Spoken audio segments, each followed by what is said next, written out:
전에 제가 그 구원의 큰 주제를 세 주제로 나눴다 이렇게 말씀드렸습니다. 첫 번째가 구원의 길, 두 번째가 믿음의 본질, 세 번째가 구원의 확신.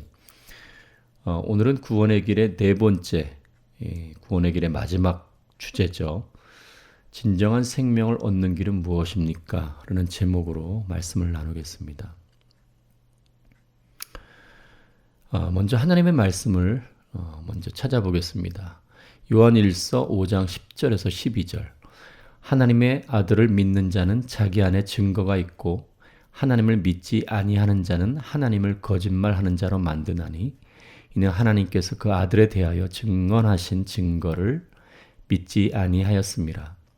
또 증거는 이것이니 하나님이 우리에게 영생을 주신 것과 이 생명이 그의 아들 안에 있는 그것이니라. 아들 있는 자에게는 생명이 있고 하나님의 아들이 없는 자에게는 생명이 없느니라. 아멘. 진정한 생명을 얻는 길. 제가 좀 설명을 드리면 성경에는요. 지금 우리가 갖고 있는 성경은 어떻게 보면 그 원본이 아니죠. 그래서 또 여러분과 제가 지금 오늘 읽은 이 성경도 번역본이죠. 그러니까 원래 성경은 구약 성경은 히브리어로 돼 있고 신약 성경은 헬라어로 돼 있죠. 그 헬라어 성경을 이제 영어 성경으로 번역한 것을 우리가 다시 번역했다든가 아니면 원어 성경을 우리가 번역했다든가. 그래서 우리가 보통 그 번역본을 가지고 있는데 오늘 우리가 보는 이 한글 성경, 한글 개역 성경도 보면 헬라어와 약간 차이가 있습니다. 원어와 차이가 있습니다. 보통 그 영어도 그 사랑 그러면 러브 그러죠. 러브. 그러니까 사랑이 원어적으로 보면 단어 자체가 다른데도 불구하고 영어에 사랑밖에 없기 때문에 러브라고 번역한 것처럼 우리도 이 사랑 그러면 그 성경에 나오는 모든 사랑이 똑같은 줄 알고 있거든요.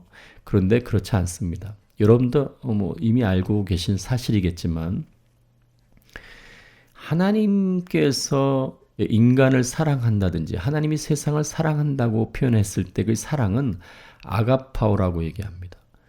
근데 우리가 보통 인간적인 사랑, 그러니까 인간적으로 굉장히 깊은 우정, 그런 것은 아가파오가 아니라 필레오라고 분명히 기록되어 있습니다. 그러니까 원어는 그렇게 기록되어 있는데도 불구하고 우리가 번역할 때는 그것을 따로 구분하지 않고 사랑이라고 번역합니다. 그래서 예수님께서 부활하신 후에 이제 베드로를 만나서 내가 나를 사랑하느냐라고 물으셨어요.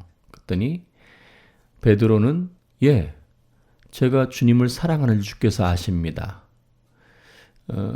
예수님께서 베드로에게 물었을 때는 아가파오로 물었고 베드로가 예수님께 대답할 때는 필레오로 대답했습니다. 물론 세 번째 물으셨을 때는 다시 필레오로 물었죠. 약간 차이가 있는데도 불구하고 우리는 그냥 사랑하느냐 이렇게 번역을 했습니다. 원어에서 그 사랑의 본질적 의미를 좀 우리에게 가르쳐 주시기 위해서 다른 단어를 사용하셨습니다. 그래서 아가파오와 필레오는 분명히 다른 뜻을 가지고 있는 것입니다.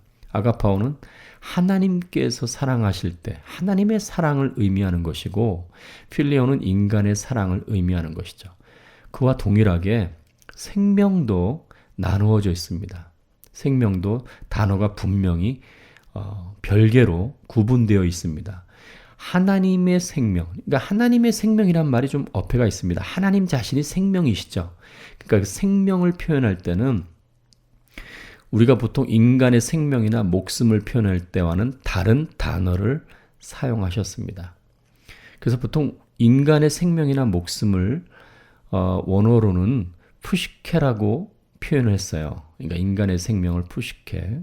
그런데 하나님의 생명, 그러니까 하나님 자신이 생명이실 때 그 생명은 조에라는 단어를 사용하셨어요. 그러니까 하나님의 생명은 인간의 생명과 다른 것입니다. 구분이 돼야 되는 것입니다. 근데 우리가 그 성경은 나 생명이라고 표현되어 있기 때문에 이 생명을 보통 그냥 뭐 하나님의 생명이든지 인간의 생명이든지 아니면 이런 모든 짐승의 생명, 이 모든 것들을 다 그냥 생명으로 알고 있는 것이죠. 오늘 본문 말씀 제가 아까 소개해 드렸는데, 하나님의 아들을 믿는 자는 자기 안에 증거가 있고 하나님을 믿지 아니하는 자는 하나님을 거짓말하는 자로 만드나니 이는 하나님께서 그 아들에 대하여 증언하신 증거를 믿지 아니하였습니다. 하나님의 아들 예수 그리스도, 그분이 바로 생명으로 이 땅에 오셨음을 지금 분명히 선포하고 계신 거예요. 11절, 또 증거는 이것이니 하나님이 우리에게 영생을 주신 것과 이 생명이, 이 영생이 그의 아들 예수 그리스도, 그의 아들 안에 있는 그것이니라. 그것이 바로 증거다, 이렇게 말씀하는 거예요. 생명이 예수 그리스도 안에 있고 우리가 예수님을 믿으면 그 생명이 우리 안에 계심으로 말미암아 이것을 일명 거듭났다라고도 표현하죠. 새로운 생명체가 되는 것이죠. 새로운 피조물이 되는 것입니다. 그래서 우리 안에 영원한 생명, 영생이 거하게 되는 것이죠. 12절 보면 아들이 있는 자에게는 생명이 있고 하나님의 아들이 없는 자에게는 생명이 없느니라. 이 생명은 바로 무슨 생명입니까? 인간의 생명일까요? 아닙니다. 하나님의 생명입니다. 이것을 알지 못하기 때문에 많은 사람들이 아직도 예수님을 믿지 않고 모르는 것입니다. 그냥 내가 살아가고 있으니까, 지금도 숨을 쉬고 있으니까. 그런데 우리 생명은 진정한 생명이 아닙니다. 왜냐하면 시간이 지나면 죽을 수밖에 없는 생명이기 때문입니다. 영원한 생명, 곧 예수 그리스도, 그분의 생명만이 진정한 생명이에요. 그래서 여러분과 제가 오늘 기억해야 될 것은, 왜 하나님께서 굳이 사랑이라는 것도 구별하신 것처럼 생명이란 단어도 구분하셨을까? 이유가 있습니다. 영원한 생명, 하나님의 생명이 진정한 생명이기 때문에 그래요. 창조되지 아니하신 생명, 죽지 아니하시는 생명, 이 생명을 얻어야 됩니다. 여러분과 제가 오늘 이 구원의 주제를 가지고 지금 공부하고 있는데, 첫 번째 주제 구원의 길, 진정한 길은 이 생명을 얻는 것이에요. 이 아들의 생명을 얻는 것입니다. 이 아들의 생명을 얻는 유일한 길, 그것은 바로 이분을 영접하고 이분을 모시는 거죠. 이분과 연합되는 것입니다. 예수님을 믿게 되면 이분의 영이, 그리스도의 영이 우리 안에 들어오는 것이죠. 이 그리스도의 영은 곧 그리스도의 생명이십니다. 하나님의 생명이 우리 안에 들어와서 이제는 새로운 생명으로, 새로운 피조물로, 새로운 생명체로 살아가게 되는 것입니다.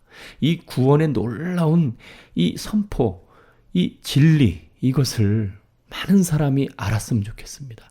여러분과 저는, 여러분과 제가 예수 그리스도를 믿고 하나님의 자녀가 되었다는 것은 이제 하나님의 생명을 가지고 영원한 생명과 더불어 연합해서 우리의 생명과 우리의 모든 죽는 생명이 아니라 영원한 생명과 연합해서 그분의 생명으로 살아가는 것을 의미한다는 것을 분명히 깨닫고 늘 기쁨과 감사와 찬양의 삶을 살기를 간절히 바랍니다.